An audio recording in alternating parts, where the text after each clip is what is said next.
Thrust levers. We have them, they work, you can set them, you can play with your mouse. Forgive me if I say that we'll not release many details about them yet, because we are so happy with what we've done, our competitors will pick it up immediately before we release. So we'll leave you to see it right after we release. The way we've handled thrust levers for an Airbus is something that you guys will be very happily surprised with. And of course, we have full MCDU and FMGC simulation with active nav databases, and both engines simulated on the 320. You have the IAE type, the V2500, and the CFM. If you've been visiting our website, you'll see that we haven't been releasing any pictures of the virtual cockpit yet, and that's because we've been actively working on it. It's time that you have a glimpse of what it takes to make a virtual cockpit. This is the real thing, right? This is the picture I showed you before. Now, I don't want to do any talking about it. I'm just going to show you 3D Max and the one that we have after that.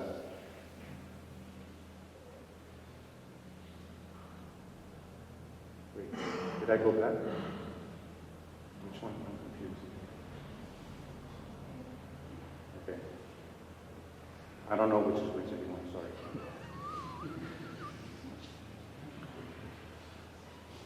Some detail in the virtual cockpit. You can see the pedestal here, modeled in Max, and again the final product. We are simmers, first and foremost. That makes me happy as a simmer. I hope it makes you guys happy too. Simmers like systems, right? Let's talk about our system in the A320. That's what makes the product different. How much simulation is there for a product like that? The A320 runs based on its computers, so it does a lot of work behind the scenes. It's very easy for you to pilot. It's very hard for us to develop. And we went to extremes to get it done. The flight and engine model in this product, I can say I'm totally proud of, because there's nothing that you've seen before in FS or outside. We have modeled even the wiring and networking of the systems. They talk to each other using what's called ARINC protocols. That's how systems in the real aircraft work. That's how systems in our A320X work. They talk to each other using protocols. You can hook up a box from an A320 real aircraft into a PC, and we'll be able to talk to it using ARINC protocols. You'll be able to feed our product using real equipment if you buy the professional unit. The auto-flight systems are very well modeled. The FMGS, the FAC, that's the Flight Augmentation Computer. FMGS stands for Flight Management and Guidance System. We'll talk a little bit about the electrical flight control system, the EFCS, that's your flight control computers, ELACs, SECs, those familiar terms if you know them. And we'll have a little glimpse of the electrics, hydraulics, pneumatics, fuel, pressurization, gear, brakes, and lights. We model them. A couple of words about the flight model. Why are we so proud of it? The flight model requires weight and balance. We need to have accurate numbers put in the product to make it fly correctly. If you're in an A320 in the air, the first thing you'll notice is that it's balanced.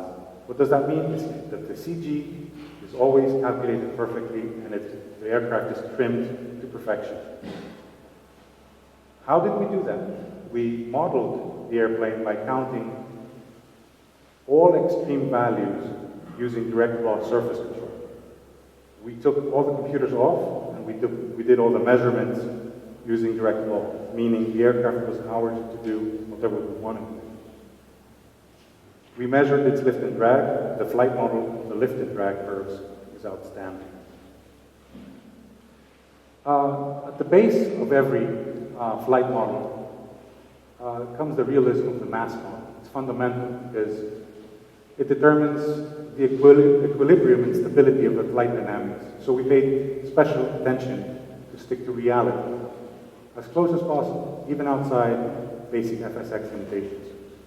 So our model consists of horizontal arm data from fuel and balance manuals, but also accurate modeling of the empty weight center of gravity. And that is based on various station and cargo loads. What happens here is, contrary to most other FS add-ons, all stations are specified to the real reference point by their real horizontal arms. What does that mean to you? You guys have gone to the payload section in FS, and you've loaded the station with several passengers and cargo and all that. Now, most developers cheat. They place that payload in the center of the fuselage. And that is so that you don't get the yawing and the angles in the final model. No, we placed it correctly. That way, we can model the CG perfectly. We also modeled perfectly the fuel quantity horizontal arm. Not with a simple system based on a dot per tank. Most other developers do that. They just take a tank, they put a dot in it, and they calculate all the measurements there. So a tank is really a dot per pixel in space. No, we didn't do that. We have a dynamic mass model inherited from the Concorde X. It can be seen on this graph. Your CG will move according to the fuel quantity in the real percent Mach range. So the trim setting will move accordingly to equilibrate the whole thing. What an A320 feels when you fly it in the air? We did a whole lot of measurements there at direct roll to make it feel the same. Various speeds, we observed the response of the aircraft on all axes, and we'll also determine the inertia that it had. We measured Mach numbers, altitudes, and also the secondary control surface effects calculated and included. Flaps, gears, and spoilers at various curve sections. Now that might be a little technical, but it means that the secondary control surfaces were also tested to render exactly the pitch moment separate. Flaps and slats do not have the same effect on the aircraft. Various conditions were tested. Pitch moments were rendered dynamically according to the extension timings up to the millisecond. Let's talk a little bit about the lift model. In order for an aircraft to generate lift, what does it do? The wing will generate that lift based on its pitch versus the speed and the gross speed. We measured those numbers. This is the real soul of the 320 family, its wing. Their wings are so efficient, they show a lift-to-drag ratio equivalent to a glider. It's capable of flying at high angles of attack to a stall for a safer flight, even in direct low. And to pay tribute to the work of Airbus engineers in charge of the 320 wing, we carried out hundreds and hundreds of tests in a level D simulator to measure angle of attack at various airspeeds, altitudes, and mass, from maximum speed to complete stall recovery. The guys who were in the simulator taking the numbers down probably hate us right now because we have over 100,000 data points. Same profiling process was carried out in every flaps configuration so that the wing angle of attack versus speed curves of the FSLabs 320 will match the real aircraft. An A320 is very efficient. It has very low drag. However, its engine produces drag too because, you see this large thing going through the air.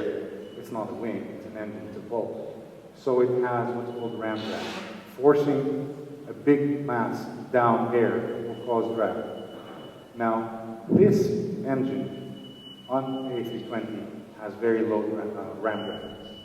To model realistically the drag of the A320, we measured and calculated the pure ram drag effect of its engines during a simulator session. So what we did, we turned the fuselage and wing drag coefficients. We tuned them so that they were able to reproduce accurate N1 to N descent path for the flight manuals. And also we took great pains to measure the drag coefficients of the flaps, gears, and spoilers, all according to simulator tests. Those of you among this audience who love a good aerodynamic model will know that the resulting Oswald coefficient is a symbol of Airbus excellence in aerodynamics design. Now what about that engine? Well, FSX is vacuum. It has issues with the engine model. It's limited in the way it works. For a very small example, take any engine you want in an aircraft of your choice, put it at very, very high temperature, somewhere around, let's say, Dubai, at 60 degrees, and hit it with maximum takeoff weight, and hit TOGA, so takeoff. You'll see that the engine will have no problems delivering thrust. No, actually, that's not correct. If you do that in the real aircraft, this will not produce almost any thrust. We run our engines outside FSX and in parallel. We ignore FSX engines. We tell FSX what thrust it should have, what calculations it should use. We don't want FSX telling us what to do. So we modeled these engines using parameters over 1,700 measurements. What influences engine model parameters? Well, the flight conditions, the altitude, Mach number, and external temperature. Also the thrust setting, the thrust lever angle, how much thrust are you applying the engine to give you, and the flight mode. So are you in idle, are you in climb, in flex MCT, or TOGA? We also modeled pneumatics, the effect that air conditioning will have on an engine, or anti-ice conditions. When you turn anti-ice on, you lose about 5% of that thrust. Just try our engines when it's out. You'll see that the temperature will become a real limitation in FS. As you can see in this curve, I don't know if you see the lower number, but right around 10 degrees delta ISA, so deviation of temperature versus standard atmosphere, you see that the net thrust just drops very much. I talked a little bit about ARINC protocols. What are they? They are the protocols that define how systems talk to each other. Now, this might be a little technical, but I want you to know that we did this because we are very proud of how this talks to each system individually and how they all talk to each other, and eventually how they talk to the concentrators which present the data to you, the pilot. ARINC is an organization that was incorporated back in the 20s, 1929. It provides communication protocol standards for various industries, and aviation is one of them. It belonged to the Federal Communications Commission. It's now private. And guess what? Boeing was one of the major shareholders. That didn't stop ARINC from becoming the #1 and most important communications facility out there. All commercial aircraft avionics use ARINC protocols in their equipment, so they can be standardized among different manufacturers.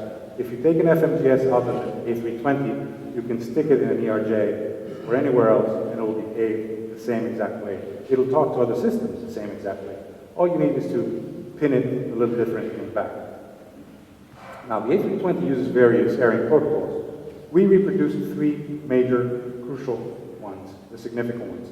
The ARINC 429 data communication protocol, the ARINC 424 database protocol, and the ARINC 615 protocol that transfers data from the FMGS to the nav display to show your flight plan and information such as that.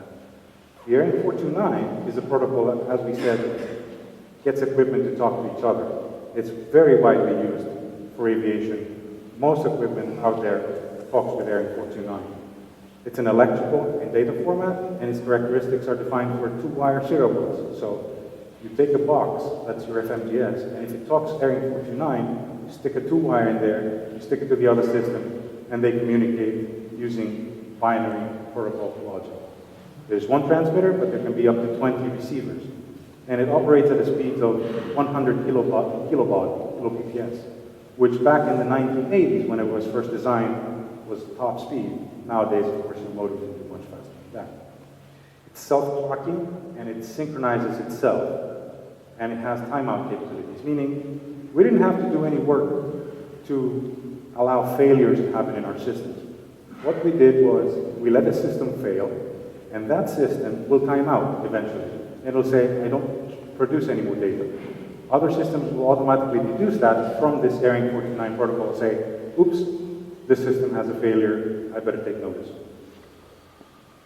This is the basic infrastructure for providing network communications between computers. When you hook up your PC to run the A320, you can hook up another PC to run the PF